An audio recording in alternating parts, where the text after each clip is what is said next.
Karena yang berlebihan itu tidak baik. Betul. Inside. Archive. Opening dulu. 1, 2, 3. Halo guys. Halo semuanya, kembali lagi sama aku Alfi. Jadi aku Jessie. Di video kali ini kita mau Q&A.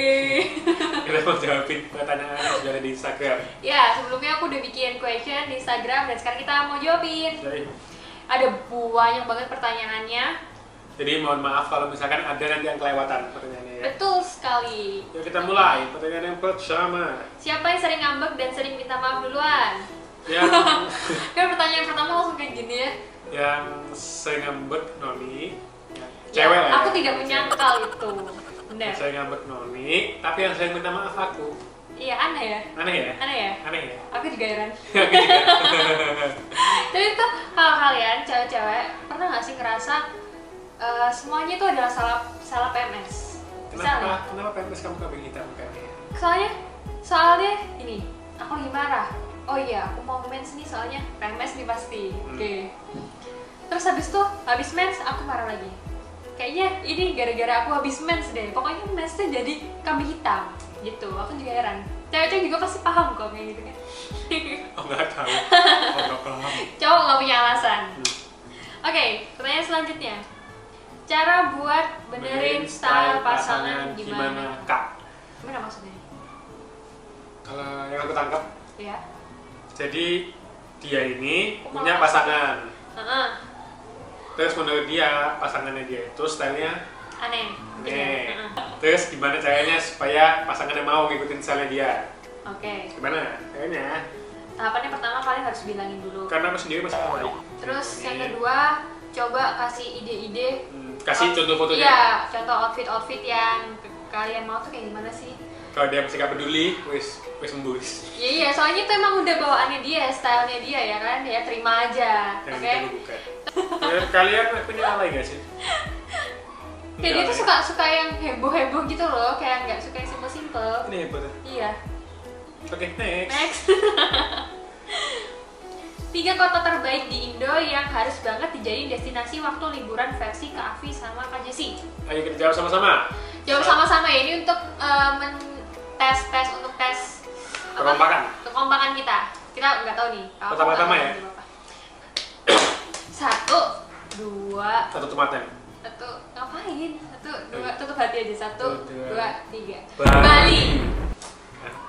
Emang itu wajib banget nggak sih? Buat kalian nih ya, yang belum pernah ke Bali, kalian harus banget ke Bali. Cobain ke Bali. Pakai naik motor keliling-keliling Bali, Iya. hidup di villa sama teman-teman, mantap. Iya. Bali tuh nggak pernah bikin kita bosan. Karena suasananya beda. Vibes-nya tuh beda banget. Bahkan kalian cuman nginep di villa aja tanpa keluar kemana-mana sudah menghibur banget, bikin refreshing gitu ya. Iya, senang bawaannya. Terus pokoknya paling ngena itu selalu Bali. Tapi kita udah janji sama diri kita sendiri. Liburan terakhir kan ke Bali. Kita nggak boleh ke Bali lagi. Kita harus nyobain kota-kota lain. Pokoknya sesuatu yang baru lah. Supaya kita keluar dari zona nyaman. Iya, benar sekali. Kota kedua apa? Langsung aja coba. Kedua ya, itu Jogja. Ya, Jogja. Sama Bandung. Kenapa Jogja? Kenapa Bandung? Karena kita bagiannya ke sana. Enggak, kita udah pernah. Enggak. Kalau aku bukan Bandung, Apa? aku Padang. Oh ya, oke, Padang. Ya. Kalau aku mungkin Padang keempat ya. Kalau Jogja soalnya apa ya? Soalnya- Jogja itu ya juga sama, dia mempunyai vibe sendiri. Ya beda sih, vibe-nya sama Bali tuh beda. Kalau Bali tuh lebih kayak summer gitu. Kalau Jogja itu Lebih jatuh. tenang, ya slow kayak gitu. Benar. Kalau Bandung aku suka kan adem. Terus Nextnya apa nih? ketemu Kak Afi pertama kali di mana? Jadi kita ketemu itu Jawaban yang beneran nih. di 2 fase yang berbeda. Fase kita saling kenal, Fase sama- sadar. fase sadar sama-sama tahu, fase satunya lagi fase kita sama-sama nggak tahu. Iya, fase tidak sadar. Pasti kalian bingung kan apa? Kalau fase yang kita sama-sama tahu, jadi kita ini di satu komplek SD yang sama. Iya. Kalau kalian anak Surabaya mungkin kalian tahu SDN Kaliasin 1 di depannya Gubernur Suryo itu. Di sampingnya Gubernur Suryo, di depannya Gerahadi. Sorry, itu maksudku. Nah, jadi kita di satu komplek yang sama, kita beda kelas aja. Iya. Kita mungkin pertama kali ketemu kelas 5 ini ya. Iya. Kamu pindahan nggak sih? Aku pindahan, kelas 3 aku baru pindah, dari Padang aku pindah ke Surabaya. Tapi aku baru tahu dia kelas 5.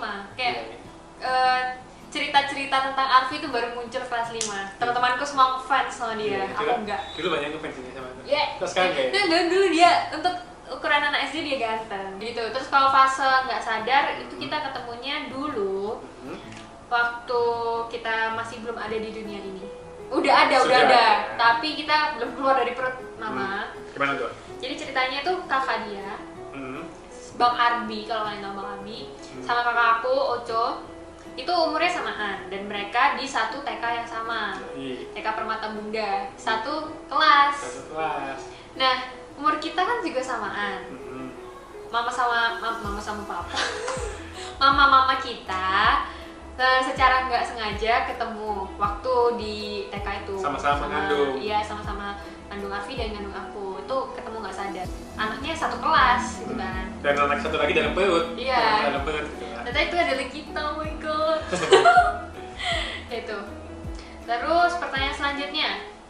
Untuk Kak Arfi, paling suka lihat Kak Jessi pakai outfit seperti apa dan sebaliknya untuk Kak Jessi. Siapa dulu nih? Aku ya? Iya deh. Aku suka Jessi kalau dia pakai outfit jadul. Apa sih namanya itu? Vintage. Kenapa? Karena ya Jessi cocok. Terus aku sering. Jessi cocok pakai baju mamanya. Biar kamu nggak beliin baju lagi. Itu tujuanku, hemat, ya kan? Dasar. Ya, terus aku suka Jessi pakai baju ke Bali, baju liburan ke Bali. Oh, baju summer outfit. Sebenarnya ini sih, aku tuh jarang banget beli baju ya, karena aku seringnya pakai baju mamaku, baju papaku, jadul-jadul gitu. Kalau aku suka Arfi pakai baju polosan, kaos sama celana beli gitu. Kaos biasa. Kesibukan Kak Jessi setelah wisuda S1 dan kesibukan Kak Arfi sekarang apa? Ya, ayo sini dulu. Setelah S1 aku ada koas, jadi sebenarnya aku tuh belum selesai. Sekolah aku tuh belum selesai. Koas tuh kita praktek, tapi masih dalam pengawasan dosen. Kayak magang gitu loh istilahnya, di rumah sakitnya UNER kalau aku. Kita ngerjain pasien, tapi tetap harus kontrol ke dosen kita. Kalau Arfi? Kalau aku ini kan masih belum lulus nih, masih skripsi. Nanti setelah aku lulus S1, aku bakal langsung lanjut S2. Dan S2 terus aku itu, karena aku notaris, aku harus membutuhkan poin, aku harus magang, harus segala macam. Dan nanti umur 27 atau 28 aku baru bisa buka kantor sendiri. Oke, jadi kesibukannya sekarang masih skripsi ya? Apa kabar skripsinya? Apalagi corona gini, pasti kamu mager ya? Oke. Rencana nikah umur berapa Kak? Oh my god. Berapa nih? Kita udah ngomongin ini sih. 28 sih kita ngomongnya. Ya, 28. Kenapa 28? Karena itu menurut kita itu adalah umur yang matang untuk mengambil keputusan yang besar. Karena nikah itu bukan hal yang main-main. Nikah tuh serius. Dan menurutku juga kalau misalkan nikah itu nggak bisa cuma saling cinta, tapi kita butuh sandang, pangan, papan. Ya pokoknya harus siap semuanya. Dari segi ekonomi juga sih. Benar-benar. Terus dari mental kita, soalnya kalau misalnya kita nikah itu udah beda fase gitu loh. Dan menurutku umur 28 itu umur yang kita sudah nggak labil lagi. Kalau sekarang kan masih ya babil gitu lah ya. Oke, next. Pernah ngerasa bosan nggak satu sama lain? Kalau aku ke Jessi nggak pernah bosan. Karena kamu nggak punya perasaan. Dia susah banget untuk ngerasa sedih, ngerasa bahagia yang terharu, kecuali apa ya? Dia cemburu. Cemburunya tinggi banget. Kalau kecemburuan juga. Iya, kalau sedih, seneng, itu dia kayak flat aja gitu loh. Sumpah, aku juga sebel kan. Kalau kamu? Kalau aku bosen, aku orangnya bosenan. Karena aku orangnya tuh sangat perasa ya. Terus cara ngatasinnya? Gimana? Bosen tuh manusiawi. Siapa yang gak pernah bosen? Kamu pasti pernah bosen nonton Naruto kan? Ya kan ya, kayak itu kan. Cara ngatasinnya kalau aku tinggal me time sih. Ya yo, Apapun itu ya. apapun itu, kayak nggak chat pokoknya. Chat, nggak ketemu, aku melakukan hal-hal tanpa dia. Gitu. Oke, next. Kak Jessi sama Kak Alfi kan kalau di kuliahnya beda, suka bertukar informasi gitu nggak sih? Jawab nih. Aku yang jawab ya. Iya. Menurutku ini kita bukan bertukar informasi, tapi Jessi mendapatkan informasi dari aku. Secara tidak sengaja. Saya tidak langsung. Ya, langsung. Karena menurutku ada 3 hal. Yang pertama, kalau misalkan Jessi ikut pergi sama keluargaku, yang mana semua keluargaku itu orang hukum, kan bahasanya hukum tuh. Jessi kadang-kadang dengar. Iya. Jadi Jessi mendapatkan informasi di situ. Kedua, Jessi kadang-kadang ikut kelasku di kampus. Jessi ikut datang ke kelas, dia yang nulis, aku yang baca, ya kan.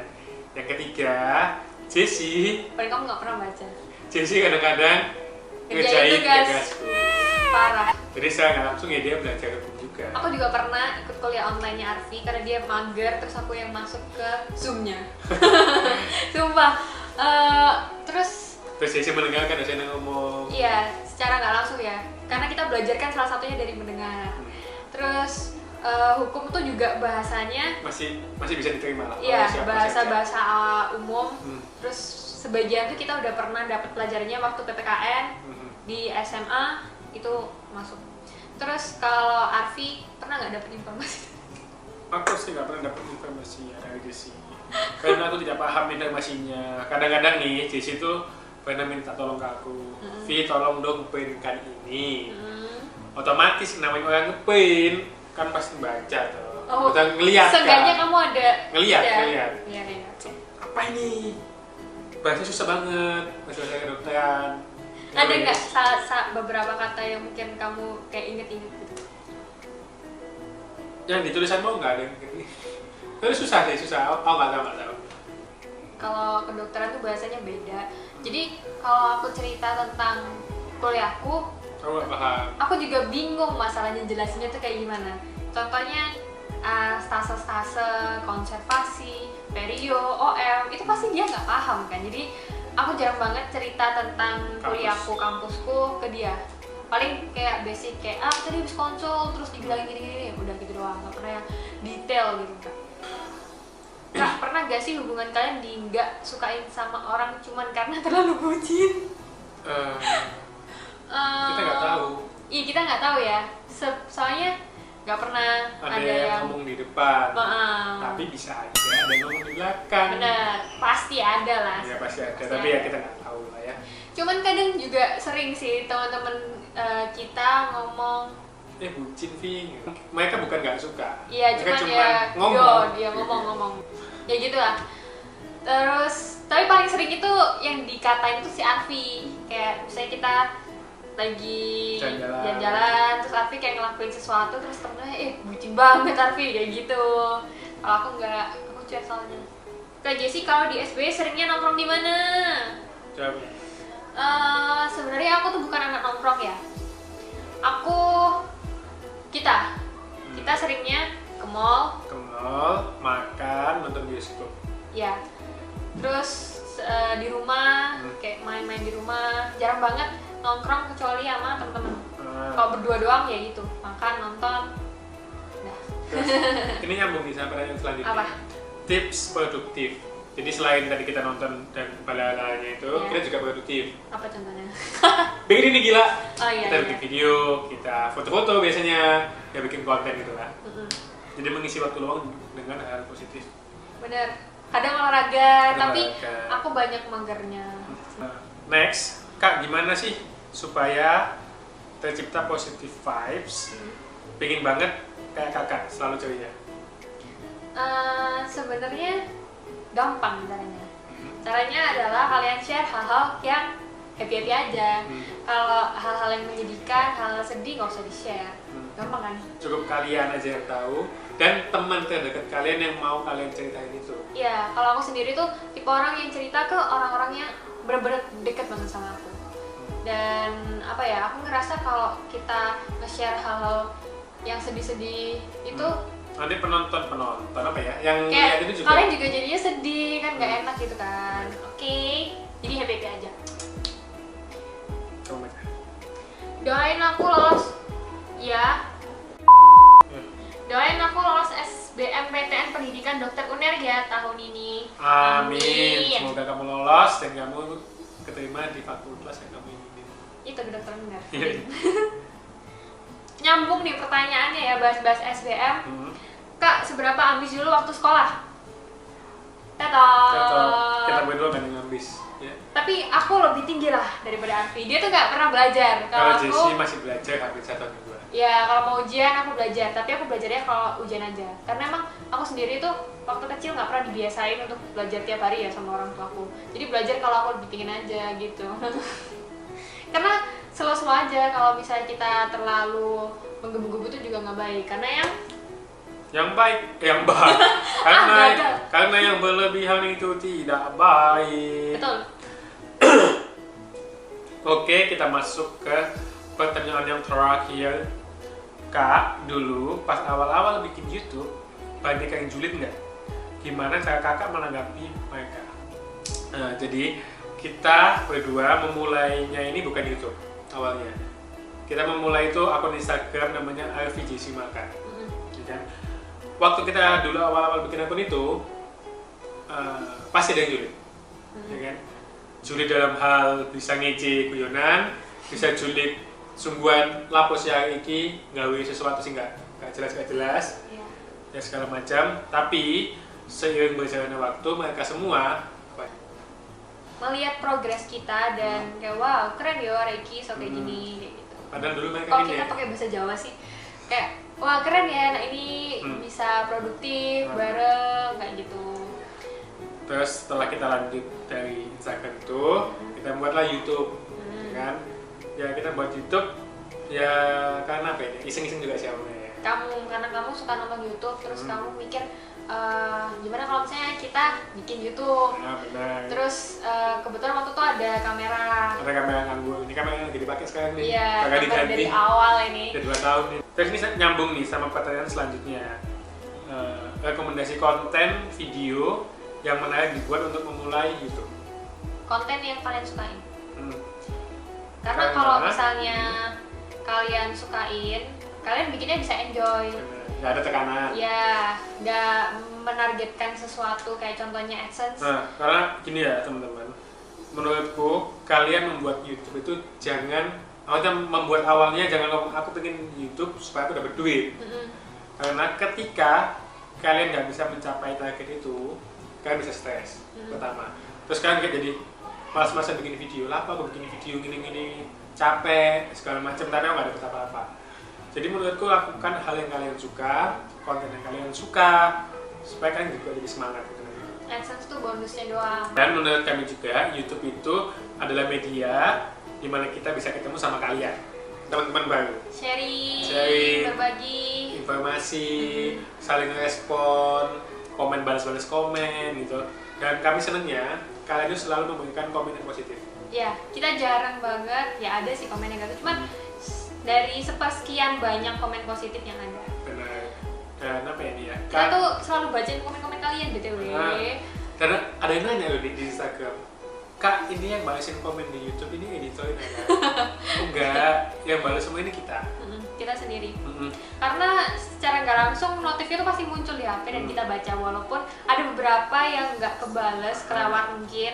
Tapi kita baca. Iya, tapi kita baca. Senang nggak sih bacaan gitu? Senang. Dan apa ya, kayak kami itu terima kasih sama kalian.